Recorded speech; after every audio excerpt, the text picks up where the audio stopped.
I got a message from a buddy of mine. He sent me one earlier today. Basically, he watches some of these videos on occasion. Not, he doesn't catch all of them, but on occasion he'll watch a few of them and just sort of message me. And he caught the ones from the past few days where I was talking about me going back into having a day job and going back into the workforce coming up relatively soon.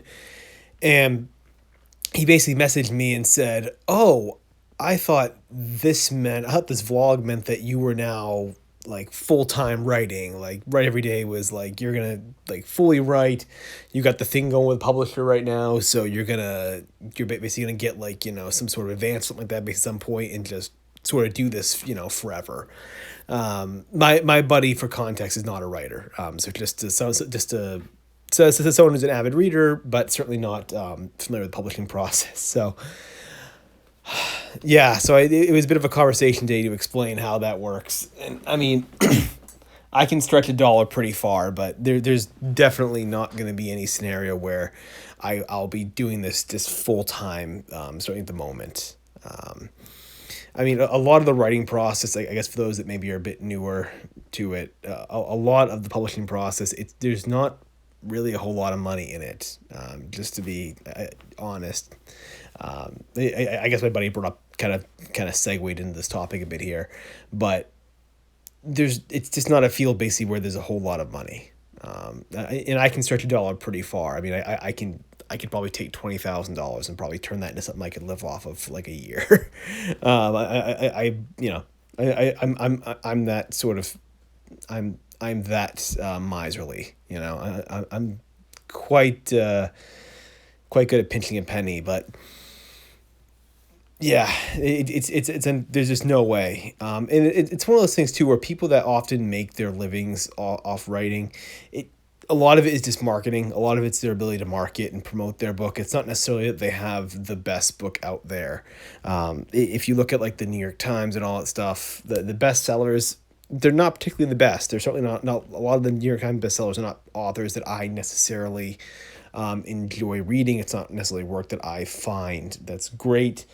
In some cases, this is a bit arrogant, I think my writing's superior to theirs. Like in terms of prose and storytelling, I think my work's better. I understand maybe it's a little bit arrogant to say that, but just that's an honest assessment. There are some people that make the New York Times that my mind just boggles at.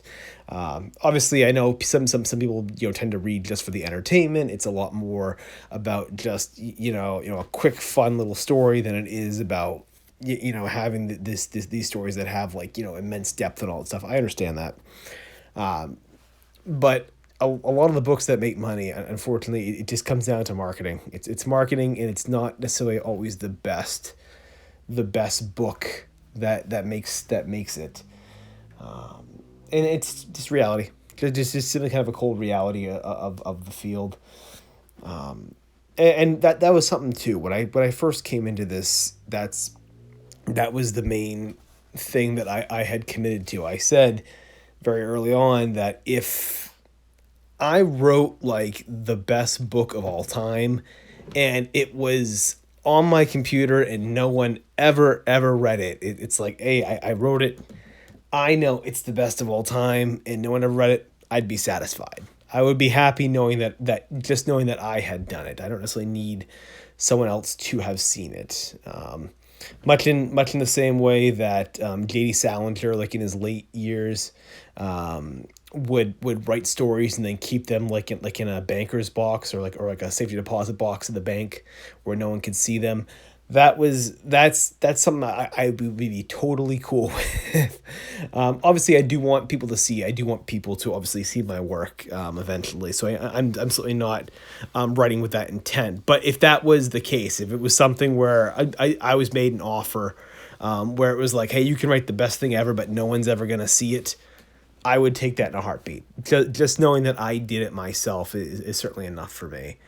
And that's my attitude through this whole process. It's one of, if you put out a work that you're proud of, who cares if 10 people read it or 10 million people read it. It doesn't matter. Like, to me, it's simply putting out the best art. It's not necessarily the work that's going to make you a lot of money. If it happens, great, fantastic. And certainly I'm trying to, I guess, figure out the marketing side of things. I don't know how that actually works a whole lot, to be honest. That's not really my biggest area of expertise. I know obviously some aspects of it, but when it comes to book marketing, it's a little bit different from other things that I've done, like copywriting and things for. But again, if no one ever saw it, I'm okay with it just being proud of what I did. So I guess it's kind of a long roundabout answer to what my buddy had asked me. But yeah, it's definitely not going to, at least unless I get very, very lucky, and I get a nice check out of this. I get that like one in a billion chance, something like that it happens. I'm gonna be, I'm definitely gonna be going back into the workforce for quite a while. Just is what it is, and again, writing, it's something that obviously you don't necessarily want to remain a hobby, but at least for now, that's what it has to be relegated to. The dream's always there to turn into something more, but until that happens, you sort of have to just accept the drudgery of just working a day job. And hopefully you can find a day job that's fulfilling, that's sort of inspiring, I guess, just to work around.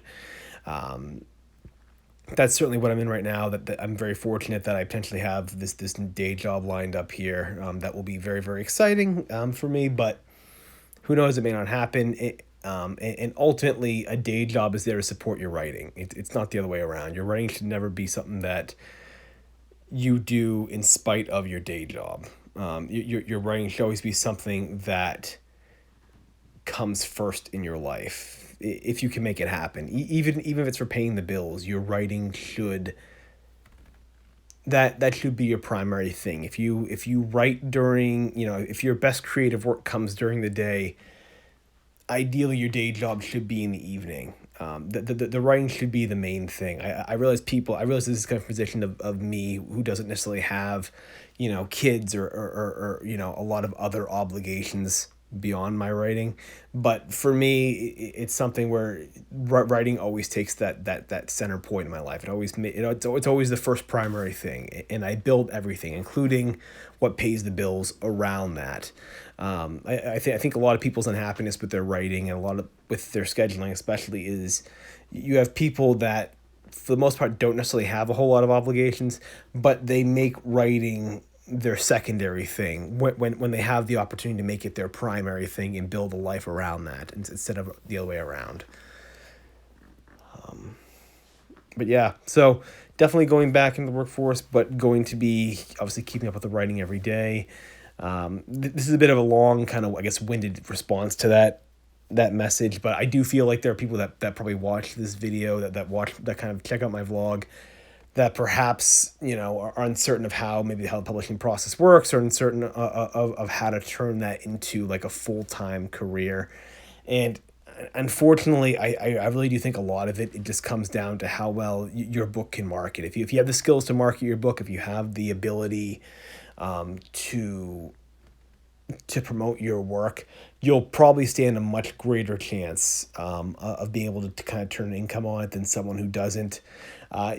Marketing's a skill. It's something that can be learned. I don't necessarily have the time right now in my schedule, or like really the ambition is, like, I wouldn't say ambition, but I don't necessarily have the experience doing it to be able to do it right now. And also, I mean, we're discussing marketing in a position where I don't even have a book like out yet. You know what I mean? Like, it's one of those things where I'm discussing the marketing side of things before I even have the product, which I do think a lot of authors tend to fret over. There's something I've met authors at a lot of these small get-togethers that we have, like, in my area, and none of them have published a book yet. Like, none of them, like, even the ones that are maybe thinking of self-publishing, none of them actually have a book written yet, and they're already stressing about the marketing thing. Like, they're already worried about starting up their Twitter and their Facebook and their Instagrams and all these different accounts when they don't even have the product. And for me, that's one of the things where, you're definitely putting the cart before the horse. I mean, you need to have the product first and then worry about marketing it. I know people will say you got to build your base first, build up, the people, build up, a bit of a presence first, and then they'll start buying the books from you when the time comes, when they become familiar with you.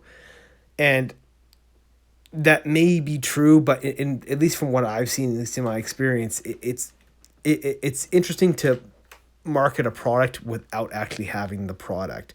Like the person is not going to come to you initially unless you have something to offer them. And for most people, if you don't have the book, I mean, what do you have to offer? Is it just your wit and your humor on Twitter? And if you have that, great. Become something of a personality. But if you don't, I mean, the thing that's going to bring people in is going to be your product. So I at least from the way I've seen it, it's a matter of getting the product done first and then worrying about the marketing, to be honest. Again, I'm not certainly an expert in this at all, but so I could be completely off base with that marketing position, but just everything I've seen, it screams that you need to have the product first and then worry about the marketing and then worry about promoting it, because I just don't see it happening the other way. I still don't see someone stumbling across your page and then you release a book 6 months later and all of a sudden they're interested in it. I see you having the book out and you start doing some sort of advertising, some sort of social media, digital marketing to get it out there into the world. And then the people start reading it, and then word of mouth spreads, and then people start talking about it, and then they become more interested. Then they start following you because you're the author that they seem to enjoy. Maybe they want to hear your opinion on X, Y, and Z. Maybe they want to see your tweets and your photos and all that stuff. Doing it the other way just has never really made much sense to me. Obviously, again, if you have a counterpoint to that or something else to add, please leave it in the comment section, because this would be as much of a learning experience for me as well. But this is just me kind of offering my opinion on that. But yeah, I mean, this obviously turned into a bit of a rabbit hole. But I got that message earlier today, and I felt like it would be a good topic to kind of encapsulate a lot of different things about the book marketing process and about turning professional, right? About becoming a professional writer and doing this as a full-time gig. Yep. So that's going to be it though for this video. If you have any kind of questions on it, leave it in the comments. Any kind of opinions, leave it down there. Again, I'd love to engage on this because I threw out a whole lot there, and I am certain there's some counterpoints that I could definitely, like to hear and learn from. But for now, that's going to be it. I'll see you all tomorrow.